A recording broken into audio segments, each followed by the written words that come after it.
I have to say, I feel like a rock star. This is amazing. Wow, so many wonderful humans out there. Not so skeptical now, are we, about psychology? Love life and enjoy every moment.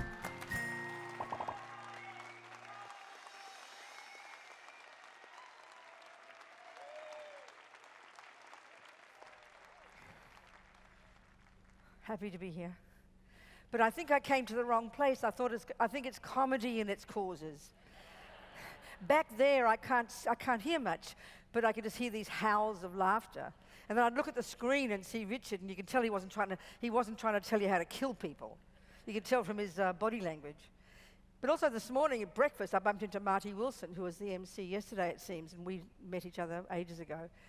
And he's a comedian, you know, so I thought, really, I'm at the right conference. But then I figured I qualify, because when I lived in the UK in the 80s, I cannot tell you the number of people who thought I was Ronnie Corbett. Honestly. One taxi from 50 yards away, it was at night time, and he came up and he said, "My God, I thought you were Ronnie Corbett." So then I told Marty, he said, "Yeah, look in the eyes, you could tell," he said. "We're both short, with glasses, and we're both RC, so there you go." So, and then I heard about His Holiness yesterday, and how he cracks jokes. So, what is it about humor, you know? Well, I think if you didn't laugh, you'd cry, wouldn't you? Because life's such a nightmare, somehow, isn't it? But I looked at my title. I don't know who made it up. I think the organisers told me to do it, and I just looked at it, and it said, "Your life, the universe, and your place in it." I thought, that's ridiculous. I can't talk about that. So I don't know. Beth Phelan made it up and told me to talk about it. But it's nonsense. But let me just tell you maybe, you know, what I think about that. And so there's different things, you know. There's a really nice analogy in Buddhism, and I like it a lot. I use it a lot, actually. And in fact, it actually frames the entirety of the Buddhist practice from A to Z. And it's that a bird needs two wings, wisdom and compassion. So, you know, the world, I mean, we can see that we're these very social beings. Since the time we're conceived until the time we die, we're bumping into sentient beings, you know. Whether it's the mummies and the daddies and the siblings and the next door neighbours, or the rats and the cockroaches, we're bumping into beings. So somehow we're social. So we have to learn to live together, and that's, you know, that's kind of intense. So what is it that makes it so difficult, and therefore what is it that makes it easy? Well, that's, you know, for me, I tried in my life. I began off being a Catholic. That was my entire framework. I'm a bit fanatic, a bit extreme, so I was 100% Catholic. From the time I went to Mass, I recognized the priest, and I knew that was my job, you know, not the altar boy, the priest. So I announced I was going to be a priest, and they all laughed, of course, because I was so little that I didn't understand the idea that I wasn't a boy. So they said I had to be a nun, so I figured, all right. So then anyway, I was in love with God my whole life. I was the naughtiest kid at school. I was the naughtiest kid in the family. But my inner world, you know, I thought about the meaning of life and God is everywhere. And I was in love when I got a bit older, about 11 or something. I fell in love with Saint Therese of Lisieux, this little Carmelite nun who suffered for God, you know. She was a complete hero. And I was on my knees when I was 12 begging my mother to let me be a nun like Saint Therese. And of course, I cried when she said no. And then 20 years later, when I told her I was going to be a Buddhist nun, she cried, you know. So then, by the time I was about 19, it was time, that was sort of 1963 or something, it was time to say, "Goodbye, God, hello, boys." And I didn't have guilt. I don't know about you people, but I think guilt is completely boring. I've never had guilt. But I decided it was time for boys, so I became kind of a hippie. And then then I went to London in the late 60s and sort of ripe and ready for revolution. So that kind of moved on into radical left politics and getting arrested on Fleet Street, you know, being beaten up by 4 police, 1 on each limb. And then sort of slowly that moved into black politics and sort of supporting the Soledad Brothers and the Panthers in England. And then I heard about what I heard was femininism. I'd never heard of this thing called femininism. So I figured so I sort of became one of those. And then I heard about radical feminists, and I thought, oh, I like radical.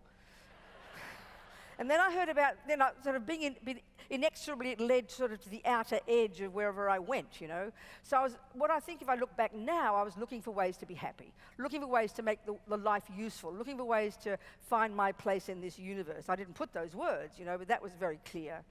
So there's 2 wings of the bird. I mean, the idea of the Buddhist one is that the compassion wing's the point. That's the political wing. It's about the people functioning on this planet so that we at least can help, if not, I mean, the very minimum in Buddhism, they say at least don't harm people. That's like junior school grade 1. At least back off and try not to harm.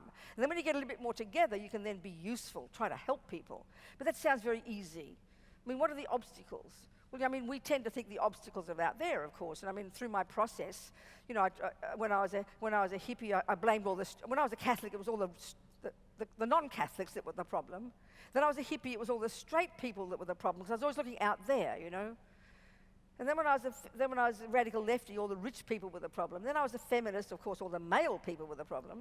Oh, I missed out the white people. Yeah, the white people were the problem. So I think I'd exhausted all options. By the time I got to about 29 or 30, and I bumped into these Tibetans, they suggested that you should look at the mind. Tibetan's point here, you know. I'd never heard of such a thing, looking at the mind. I'd never heard of that. Well, here I am all these years later still trying to do that one. So the key to success from the Buddhist point of view, the job is to be of use to the planet. The job is not to harm and to be helpful. How profound, how extraordinary, you know. But what are the obstacles? Well, the obstacles, you've got to sort those out, and that's the wisdom wing. And that, I would say, is Buddha's expertise. He doesn't own this stuff. He's not a creator. He's this person who, from his own experience, investigated his own mind, you know. And that in Buddhist terms, you know, Buddhist psychology, there's a very unique approach to it. That it's, you know, in our culture, because we're social beings and because we're produced by our parents and because we're clearly, you know, that we're impacted by the outside world, I think we spend a lot of time looking for answers in the outside world, in, you know, in our genes, our DNA, our chemicals, mummy's behavior, daddy's behavior, the Catholic nun's behavior. They all play a role, there's no argument there. But the Buddhist, the idea in the Buddhist one, simple enough, but the most difficult job we'll ever do, is that we have to really look into the mind itself. So these, you know, for us, of course, we talk about the brain and all the external things. That's fine, but the Buddhist approach is the cognitive process, and we have to learn to listen, to unpack and unravel what's in here. And that's I think the most difficult job we'll ever do.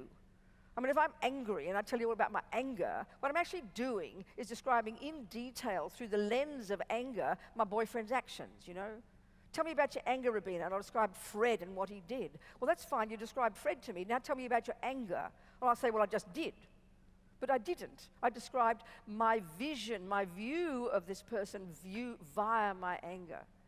You know, so then the Buddhist approach is we have to learn to become intimately familiar with the inner workings, and it's not mystical. I mean, as soon as we hear the word meditation, we get a bit cosmic, you know, but it really is inappropriate. I mean, I don't joke when I say seriously that Buddha's actually a cognitive therapist. The very particular approach, you know, is to become familiar, first to calm your mind down a bit. That's why this this practical meditation of watching your breath. Buddha taught this. You step out of your head, attempt to focus on something, to pay attention, but you can't help but become familiar to hear the chaos in here. So from our point of view, this chaos is normal, but from the Buddhist perspective, yeah, it's normal, but it's kind of insane. And we can learn to become intimately familiar with it, and gradually learn to sort of to have these inner conversations, be your own therapist, as one of our teachers says. And it's not complicated, but we have to listen to it. So what are we listening to? What's the framework Buddhist psychology uses to understand this mind? And this is the wisdom wing. This is the nuts and bolts of what you do to sort yourself out so that you can become more happy and more wise and more content. And then on the basis of this, then you can be of use to others, because you realize we're all in the same boat, you know. You can't realize that if I'm living there in misery and unhappy and depressed and jealous and low self-esteem and anxious and angry and worried, which are normal words. We all accept these. They are, but the Buddhist approach is with humility and patience in relation to ourselves, becoming familiar with these cognitive stories in here that inform the emotions we have. We usually pay attention to the emotions when they're fully blown, you know. That's our problem. You only notice you're depressed when you can't get out of bed one morning because you're inert. And you realize you're angry, and that's more quick when the words are vomiting out the mouth. We realize we're having a problem, you know. But I think this is a simple point. That's a bit like you're driving at 120 k's on the freeway and suddenly you notice your wheels are falling off. Oh, what'll I do? Well, I'm sorry, it's a bit late. you know? So if you had maintenance, I mean, you rarely hear about wheels falling off because we know about maintenance. We have that for our bodies. We're ingenious when it comes to maintaining our body, getting healthy bodies. But I've got a feeling we don't really have this when it comes to our inner world, and don't hear it as mystical. That I really would suggest in a practical way in day-to-day life is the approach from the Buddhist perspective. You don't wait till the wheels are falling off. You don't wait till you want to kill your boyfriend before you discover you've got a problem. So that this whole approach here is doing simple little practices every day, learning to become familiar, not with the visualizations of the boyfriend and what he did, but getting beyond that and trying to hear the conceptual story, this series of opinions through the lens of anger, the story of anger about the person, about the event. And that's okay, it's good to find fault. I mean, the Martin Luther King said, it was wonderful, it's good to find fault. You must say, oh my God, look at the war there, look at this there, look at what Fred did. Yes, my boyfriend did do this. That's not judgment, that's fact. But then he said it's good to do that, but then you say, what can I do about it? So that, of course, is compassion. But you've first got to sort it out here. Because if we function without realizing the stories that are going on in here, and then we wait till the wheels are falling off, and then we try to function, it's a nightmare. What we do then is going to be a nightmare for ourselves and others. So it's such a practical thing, you know, to become familiar. But it's the hardest job we'll ever do, because we're so addicted to pointing out there, so addicted to that. And this is not some kind of emotional thing or some kind of thing to feel guilty about. It's actually really practical and really appropriate. And this wisdom wing, I mean, Buddhism frames this in terms of this view of the mind they have in Buddhism, which is using words that we are utterly familiar with. I mean, you know, in the psychological models we have in the modern world, and our different psychiatric diseases and so on, all the volumes. There's volumes of diseases. Every day we're finding another mental problem. Well, Buddha hasn't changed his tune in 2,500 years, you know. And the mental problems we've got are called anger and fears and depression and jealousy and anxiety. These words are practical. We know these intimately. And the thing is, we can be a genius neuroscientist, nothing wrong, but we know we can hear the thoughts, and that's what we're trying to get into, the thoughts that inform the emotions, which means you've got to pay attention before they get to the level of vomiting out the mouth or being inert in bed. So the key thing here, and the words are so simple, but it really is the hardest job we'll do, is to be able, and this is using the Buddhist model, it's kind of deceptively simple. We've got these neurotic states of mind, he says, which are the ones that cause us pain. Don't think of it as like, oh, I'm guilty, I'm bad, I get anxious, I get jealous. It's like we should be having compassion for ourselves, he's saying, really. When we recognize these thought processes, these cognitive stories that inform our behavior are the ones that break our hearts. And this is not difficult to prove. Check the last time you were jealous. You don't go, you know, wow, Robina, I was jealous yesterday and it was just great. There's just no way, you know. The pain is unbearable. But we tend to have this kind of one of our main voices in here, one of our main roommates, like I call all these roommates I've got. You know, one of the ones we love best is this one called guilt, which is self-anger. And every time we see what's going on in here, instead of learning from it and saying, oh my God, look how this is breaking my heart, we then add another roommate in there called guilt. So this is ancient habits. This is the irony of ego in the Buddhist view, you know. So then when we learn to listen to the stories beneath all these, and these are so instinctive. It's so instinctive, this stuff. It's quite subtle. And begin to hear how they can be deceptive, how they can exaggerate. Like our mothers would tell us, we make mountains out of molehills. There's kind of a profound truth in that. It doesn't mean that something is not wrong out there, but these neurotic responses really distort and then paralyze us. This is what paralyzes us, you know. So then we look at the other stuff in there, our other roommates, and they're called intelligence and kindness and compassion and empathy and patience and forgiveness. We know these intimately, and we know that these are the source of something good in here. We feel it. This is not moralistic. This is practical, you know. Where's my time thing? Oh, I've got 5 minutes and 26 seconds. Good, okay. So the job then, the wisdom wing, and so in other words, the Buddhist view is very simple in a way. There's this spectrum of experiences. Misery is over here, and the extent to which I cling to my unhappy sense of self, the extent to which I have neediness to get what I want, the extent to which I get angry, which is the extent to which I don't get what I want, the extent to which I get angry or depressed, this stuff that's very habitual, the Buddha would say is the extent to which I'm suffering. This is intense, not bad, but this is the extent to which I'm useless, I'm suffering, I'm miserable, and I'm locked in my own inner world and can't see past my own nose. So it is also the extent to which I can't be useful to others, and indeed, unfortunately, is the extent to which is harmful to others. So this is it, join the universe, So then the whole idea in the Buddhist one is the wisdom wing is to help me put together myself. I can't help a fly if I can't help me.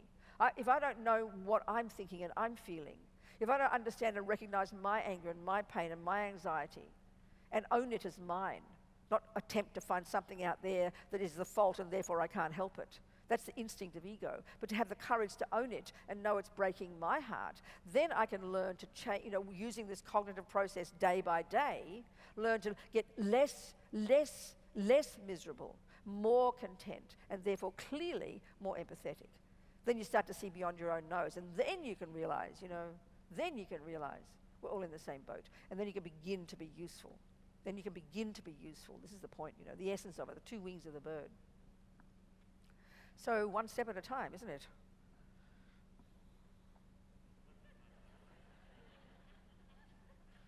So life and the universe and my place in it, well, to develop two wings of the bird, I'd say, according to our own capacity.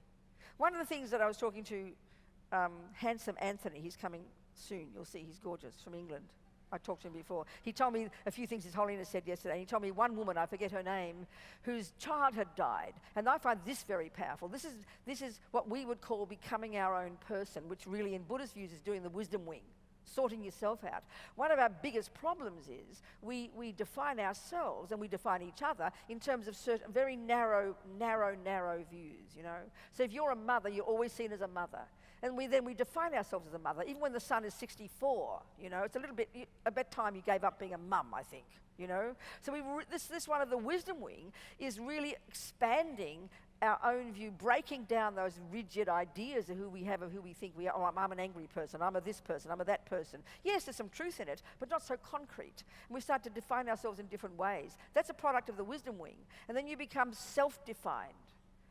Self-defined, not in a narrow sense, in a profound sense. And then we can begin to identify with so many other people and help other people. Learn to becoming our own person. That's a great phrase in our culture. I love that. That's the wisdom wing. Becoming identifying all the different parts of ourselves. And the other thing in the Buddhist one I find very powerful is actually the Tibetan word for Buddha. It's Sanskrit. The Tibetan word is Sangye. And the etymology of this word is really tasty. And this is the goal. This person 2,500 years ago, this amazing Indian, yogi and scholar and whatever, Buddha, this person, he explains that this is what he has accomplished, and he's given us his methodology, and he says, okay guys, over to you. If you want, this is what you can accomplish. He has found that this Sangye is the ultimate potential of every one of us naturally.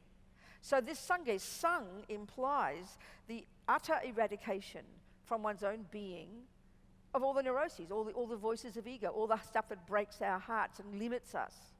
And then Gye implies a development, literally they'd say, to perfection of all the other stuff, the stuff that's useful.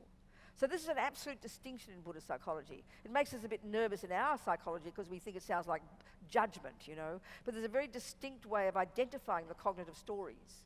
And so even if you can't imagine, it sounds pretty cosmic, to become rid utterly of all the nonsense and fully developed in the goodness, at least it implies, you can change. We're not set in stone. Yes, anger is there. Yes, anxiety is there. Yes, fear is there. But so is the other stuff, and we have to affirm that stuff. And it is really very much a cognitive process, and a little bit every day, a little bit kind of programming our minds every day. And this is how we turn ourselves into this marvelous person. So whether you want to be a millionaire or a mother of 15 children, it doesn't matter what you do. In the end, it'll be something that you do that's useful from a place that's really valid here, that is of benefit to this planet, I think that's our job on this universe. 27 seconds, that'll do. Okay. Oh, drink my water. Thank you.